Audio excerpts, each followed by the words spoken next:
On est tous d'accord que le spécialiste des évasions en prison dans les films est le célèbre Michael Scofield dans Prison Break. Mais il y a un plus grand nom. Mais cette fois-ci dans la vie réelle, et son nom est Yoshi Shiratori, qui a réussi à s'évader des prisons 4 fois au total, ce qui lui a valu le surnom de Prison Break Magician. Bon, je vous raconte son histoire. Après avoir échoué que ce soit dans la vente du tofu, la pêche des crabes en Russie et quelques autres business foireux, Yoshi est devenu addict aux jeux et aux petits vols du quartier. Il finira par être arrêté par la police et incarcéré dans la prison d'Aomori, là où tout a commencé. Première évasion.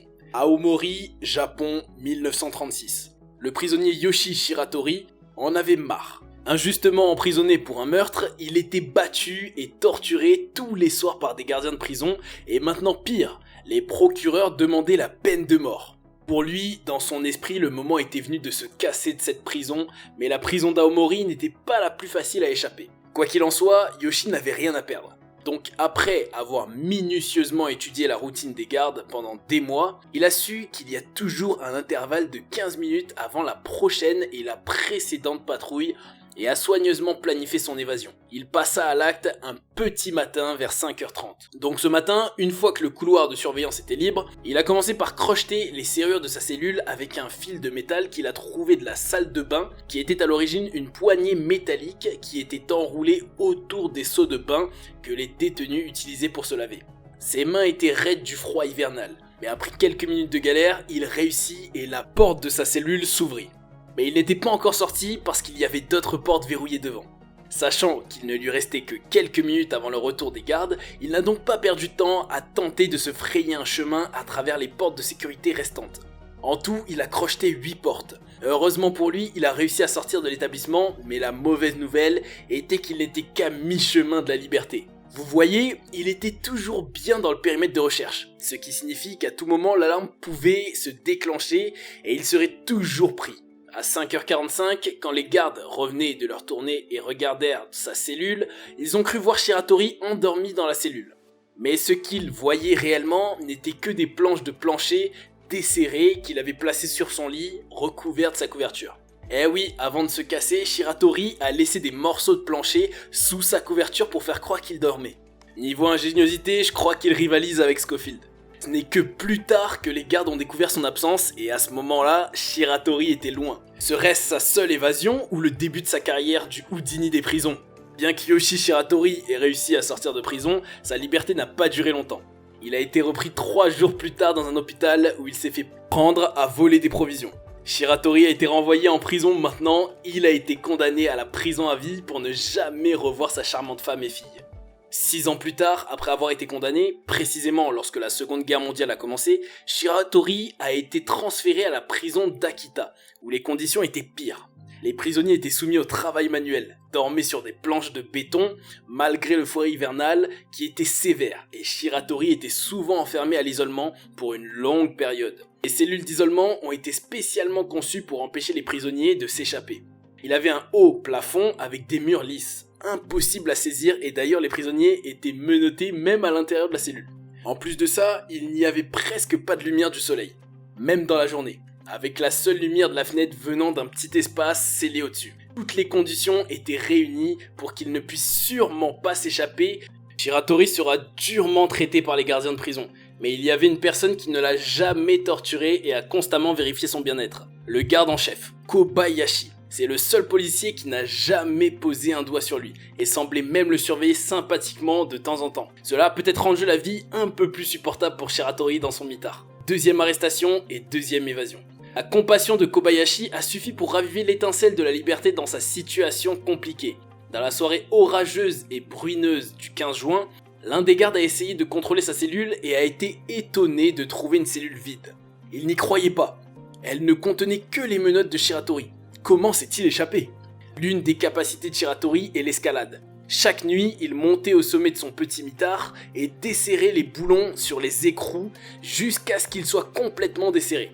Et ainsi, nuit après nuit, lorsque les gardes ne surveillent, il grimpait le mur de cuivre et affaiblissait la structure. Petit à petit, après cela, il redescendait et remettait ses menottes comme si de rien n'était.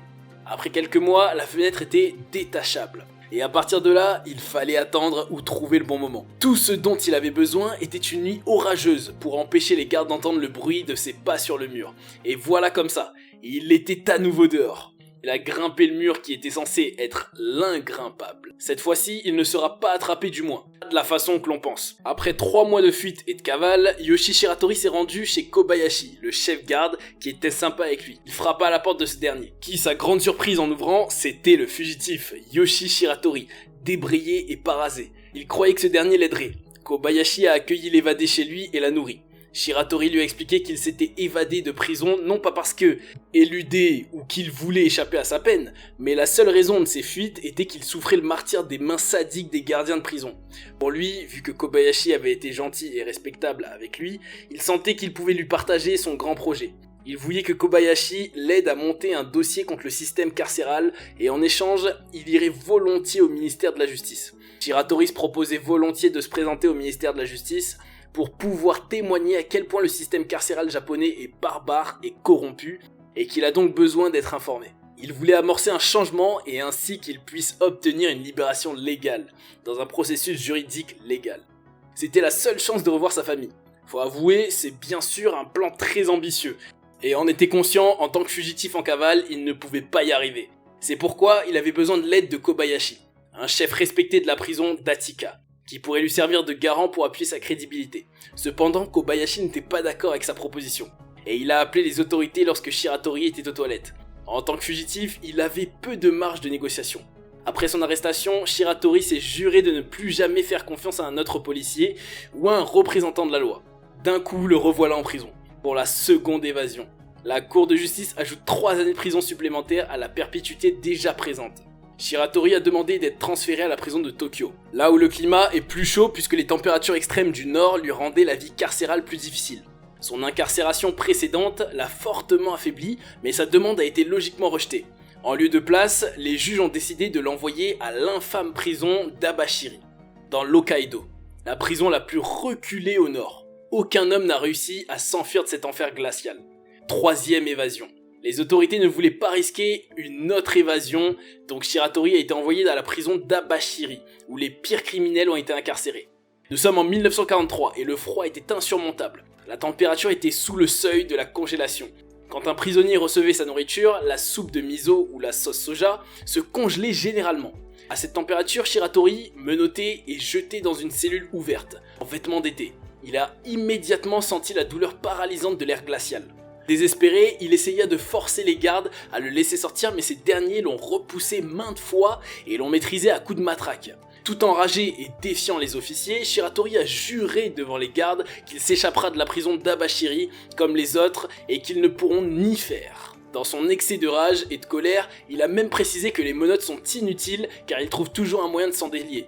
Il a même réussi à détacher les chaînes devant les yeux horrifiés des gardes. Ainsi, Shiratori aurait une autre habilité spéciale, autre que celle extraordinaire qu'il avait pour grimper. Il possède aussi une force presque surhumaine. On peut dire que c'est incroyable une telle force, mais pas très malin de montrer ses capacités comme ça devant les officiers, puisque par précaution d'une nouvelle évasion, ces derniers ont pris des mesures préventives contre l'habitué aux évasions. Ses capacités de fuite telles que débloquer des portes, grimper comme un lézard, et maintenant sa force surhumaine à casser des menottes. Contre tout ça, ils ont mis en place une cellule anti-évasion, une cellule anti-Shiratori, et ont donc fait ceci. La nouvelle cellule avait des renforcements en acier avec une faible chance de s'abîmer. Chaque ouverture, même les barreaux retirés, étaient faits plus petits que son corps, donc aucune chance qu'il glisse à travers. Vu ses précédents exploits, il sera cette fois menotté les mains derrière son dos avec du fer renforcé et a été aussi menotté au niveau des jambes de sorte à ce qu'il puisse à peine se tenir debout. Ils n'ont pas été de main morte cette fois-ci avec lui car ses menottes pesaient 20 kg chacune et n'avaient pas de serrure donc impossible de crocheter. Le seul moyen de les enlever est de faire appel à 2 spécialistes des métaux qui allaient encore là venir travailler pendant au moins 2 heures entières pour les enlever. Donc a priori, pas de moyen pour lui de s'échapper à nouveau. Les seuls moments où il se sentait un peu libre est pendant sa douche qui advenait 1 semaine sur 2. Il a quand même besoin de se laver pendant qu'il est enchaîné car à force de rester immobile, ses menottes étaient infestées d'asticots. En plus, ça, même le froid extrême, il prenait sa douche rarement. Comme on le dit souvent, on n'est jamais assez prudent du coup pour l'empêcher d'avoir assez d'énergie. Ils se sont assurés de lui servir une ration maigre qui des fois était encore divisée en 2. C'était ça ou rien. Même pour un fugace comme Shiratori, c'était trop. Quand pic glacial était arrivé, les gardes faisaient glisser son repas à travers la petite rampe de sa cellule juste à l'ouverture. Il était donc forcé de se traîner tel un chien car n'oubliez pas que ses mains et ses pieds étaient liés, ce qui lui rendait toute action infaisable et inconfortable. Même dormir était devenu une source de souffrance pour lui. Sans aucun doute, la vie dans cette prison est une vraie torture, plus que ce qui endurait dans l'ancienne prison d'Attika. Le temps passé, Shiratori a quand même réussi à survivre l'hiver, et là maintenant le printemps était arrivé. La période où il reprendra des forces et aussi réfléchir à autre chose à part à survivre en période glaciale. Ok, il reprend des forces, mais que peut-il vraiment faire ? Vu toutes les dispositions prises contre lui, il était dans une impasse. Les mois passent et rien ne semble se passer, mais une nuit du mois d'août, un garde qui était assis dans son bureau et qui faisait la paperasse, quand il a entendu des frottements sur le toit, pour lui rien d'alarmant, en plus il doutait de ce qu'il a entendu. Pour se rassurer, il décida de faire un petit round de contrôle inopiné et de voir les détenus. Jusque-là, tout était ok, mais une fois devant la cellule de Shiratori, il était pétrifié de voir juste la lie et les habits du détenu, parfaitement pliés. Les 2 menottes de 20 kg chacune étaient à terre à côté. Je tiens à vous rappeler que les menottes devraient nécessiter 2 spécialistes et des heures de travail pour être enlevées, mais Shiratori les a enlevées. On ne sait en combien de temps. Et il ne voyait Shiratori nulle part. On dirait qu'il a vraiment relevé le défi qu'il avait lancé au garde à son arrivée. Tout de suite, le garde a déclenché l'alarme. Malgré des heures de fouilles et de recherche fine, Shiratori était invisible. Il a vraiment déserté les lieux. Mais comment diable est-ce possible ? Comment s'est-il échappé de la forteresse qui était la prison d'Abashiri ? Remontons un peu le temps et précisément 6 mois en arrière. C'est de là que Shiratori a commencé son plan d'évasion. Pendant que tout le monde le croyait affaibli par les conditions indécentes et inhumaines dans sa cellule, lui il s'affairait à bien aiguiser son coup et sa stratégie. En hiver, il n'avait pas la force et la vigueur pour fuguer. Il a su se montrer patient et méticuleux. Chaque jour que les gardes lui glissaient son repas la rampe de sa cellule, et alors qu'il luttait pour manger à même le sol, il s'arrangeait toujours en sorte de garder un peu de soupe dans un coin. Mais à quelle fin en conservait-il ? Eh bien chaque soir, il rampait horriblement en direction de la fenêtre d'inspection et en jetait sur l'acier et recouvrait ses menottes aussi de la même mixture salée. Le but de sa manœuvre était que le sel contenu dans la soupe oxyde, ronge les vis et les boulons afin de corroder le renforcement et le détacher. Un peu comme dans la fiction. Après des mois, cette méthode de rouille du fer a fonctionné et les premières vis sont tombées. Et les mois d'après, les autres vis et boulons se desserrent aussi. Il s'est servi des premières vis comme tournevis. Faut avouer qu'il est plutôt bon débrouillard. Passé le printemps, il a réussi à enlever ses 2 menottes ainsi que l'acier qui renforce la fenêtre d'inspection. C'est là qu'un détail nous interpelle. La taille de l'ouverture de sa rampe était trop petite pour son corps, donc il ne devait pas logiquement s'y faufiler. Comme je le dis plus haut, la taille de sa rampe avait été pensée et résolue comme une contrainte par les officiers. Et ils ont tout planifié, mais cependant, oublié de prendre en compte une capacité jusqu'ici méconnue de Shiratori. Il pourrait disloquer ses articulations volontairement. Il pouvait donc se contorsionner et se faufiler par l'ouverture telle une chenille. Ses aptitudes à s'évader peuvent faire de lui un honorable membre des X-Men ou membre des Avengers. Il a donc pu grimper à travers une vitre qu'il a cassée sur le toit et c'est ainsi qu'il disparaît. Shiratori a donc officiellement et incroyablement fui 3 prisons et aussi par l'occasion il est devenu le premier aussi à s'évader de la prison d'Abashiri. Avec le début, les conflits de la Seconde Guerre mondiale et l'invasion des Américains en 1945, le système pénitentiaire n'a pas eu le temps de réfléchir à son cas et de le chercher. Après que les Américains aient pris possession, des changements drastiques sont faits et il semblerait que la chasse à l'homme qui était menée contre Yoshi soit terminée. Mais une question restait à élucider. Où est-il et est-il encore vivant ? La réponse est oui. Il est bien vivant et vivant en solitaire. Après s'être terre pendant 2 années dans une mine abandonnée dans les montages de la région d'Hokkaido, sauvage et déserte, période au cours duquel il se nourrissait de baies, de noisettes, de ratons laveurs et de lièvres, après 2 ans d'isolation, il a décidé de quitter sa tanière et il rejoint un petit village.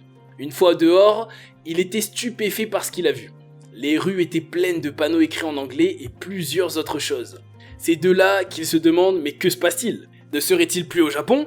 Pour satisfaire et mieux comprendre son incompréhension, il attrapa un journal se trouvait à côté et découvrit les nouvelles à propos des bombes atomiques de Hiroshima et Nagasaki et n'en croyait pas ses yeux. 4e arrestation et évasion finale. Après sa triste découverte et en regardant tous les nouveaux changements qu'il a vus dans son environnement, il décida de se diriger vers le sud d'Abashiri pour y séjourner les 50 prochains jours. Il s'arrêtera dans un village nommé Sapporo puisqu'il avait faim, pour combler sa panse. Il a donc trouvé une grappe de tomates dans un champ voisin et ce fut sa énième boulette. Le proprio du champ l'a surpris et le prend pour un voyou local. Ensuite, d'en est suivi un échafaudage entre deux qui se termine par le ventre du fermier tranché par une lame. Le pauvre se vide de son sang et meurt, mais pas avant que Shiratori ne fût arrêté pour meurtre. Les réformes carcérales et le temps n'ont pas effacé ces délires. Pour ses multiples fuites et l'assassinat du fermier, Shiratori héritera de la peine de mort par la cour du district de Sapporo.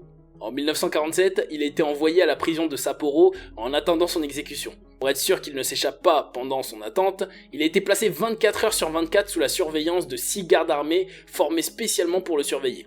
Sa nouvelle cellule a aussi été améliorée en s'inspirant de celle de la prison d'Abashiri avec des portes, toits et barreaux renforcés. Je vous laisse imaginer toutes les nouvelles précautions prises à son égard. Les 6 gardes étaient tellement confiants qu'ils ne l'ont pas menotté. Shiratori prenait de l'âge et ses chances de les offrir une nouvelle saga d'évasion étaient plus maigres. La date de son exécution s'approche et il se sentait comme éternel incapable. Les gardes même pouvaient lire le désespoir sur son visage, mais il demeurait prudent et fouillait même sa chambre chaque soir, pendant qu'il se lavait et inspecte aussi chaque ouverture et son toit. Le temps passait et l'hiver s'installa à nouveau. Shiratori se sentait beaucoup plus affaibli et laissait voir son inévitable fin s'approcher. Avec son état d'esprit, il devient de plus en alité et restait toujours au lit jusqu'à ce qu'il commença à refuser de se laver malgré les ordres des gardes. Et cela plusieurs jours d'affilée. Révoltés et remontés contre lui, les gardes sont entrés dans sa cellule pour lui faire une leçon. Grande sera leur surprise, Shiratori s'était encore évaporé à nouveau. Comment est-ce possible? Comment a-t-il pu cette fois? Mais à quel moment il réussit son coup? Revenons où il fut sous une surveillance H24 des 6 gardes armés. Il les a conditionnés à regarder vers le haut dès le début. Les gardes savaient que ses anciennes évasions ont été 2 fois par le toit. Pour ne pas éveiller les soupçons, il regardait intentionnellement en haut, faisant croire que c'est là-haut qu'il va ressortir. Personne ne pouvait s'en douter. C'était un leurre, car Yoshi avait déjà son plan. Fallait juste détourner l'attention. Les officiers ont donc négligé la possibilité qu'il s'évade du sol, du coup ils n'ont pas renforcé le sol. Donc cette fois-ci, Shiratori a utilisé une approche différente. Il a dévissé les planches du plancher et a utilisé un bol pour creuser la terre. Il creusait la nuit et couvrait le trou avec sa couette. Ironiquement, cela s'est avéré être la plus facile et la plus simple, car la seule chose qu'il devait faire était de déboulonner les planches vissées. Tâche qui n'est pas facile, mais pour le X-Men expert, tout a l'air facile. Ça lui a pris 1 mois de travail et il a pu se cacher cette activité. Yoshi Shiratori a finalement obtenu sa liberté. En 1948, 1 an après son évasion de la prison de Sapporo, Yoshi Shiratori se reposait sur un banc lorsqu'un policier s'assit à côté de lui pour fumer. L'officier ne savait pas qu'un fugitif était à côté de lui, et il a fait la conversation et a offert une cigarette à Shiratori, qui était cher à l'époque. Yoshi a été touché par le geste aimable. Il a dit à l'officier sa véritable identité et il a de nouveau été arrêté. Cette fois, cependant, les choses étaient différentes pour Shiratori. Son cas a été entendu par la haute cour et plusieurs changements ont été apportés au système judiciaire japonais au fil des ans. Son plaidoyer de légitime défense pour avoir tué le fermier lors de sa dernière arrestation a été entendu et sa condamnation à mort a été annulée. Le tribunal a également tenu compte du fait que Shiratori n'avait jamais fait de mal aux gardiens de prison au cours des 4 fois où il s'était évadé. Shiratori a été condamné à 20 ans de prison et a été envoyé à la prison Fuchu de Tokyo à sa demande. Il a accepté sa peine et pour la première fois les gardiens de prison l'ont traité avec respect. Shiratori était un prisonnier modèle et a été libéré sur parole en 1961. Il a vécu les dernières années de sa vie en homme véritablement libre avant de mourir d'une crise cardiaque à 71 ans en 1979. Bon voilà, je viens de vous raconter l'incroyable exploit de celui que l'on le Michael Scofield réel ou le magicien de Prison Break. Dites-nous en commentaire si vous aimez ce genre de vidéo. En attendant la prochaine vidéo, je vous suggère de regarder notre vidéo sur les prisonniers condamnés à tort et qui ont vécu le martyre avant d'être innocentés au bout de plusieurs années. Hâte de vous retrouver pour une nouvelle vidéo sur Cultination.